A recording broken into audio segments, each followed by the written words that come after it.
Санды көбейтіндіге бірнеше тәсілмен көбейтуге болады. Бірінші тәсіл.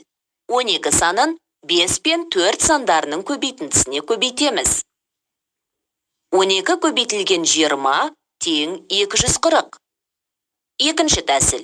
12 санын бірінші көбейткішке көбейтіп, және шыққан көбейтіндіні екінші көбейткішке көбейтеміз. 12 көбейтілген 5 тең 60. 60 көбейтілген 4 тең 240. Үшінші тәсіл. 12 мен екінші көбейтіндінің көбейтіндісін тауып, алынған көбейтіндіні бірінші көбейткішке көбейтеміз.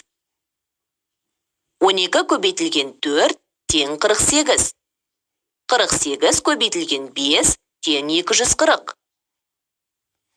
Есіңде сақта, санды көбейтіндіге көбейткендегі нәтижесі амалдардың орындалу тәртібіне тәуелді емес. Санды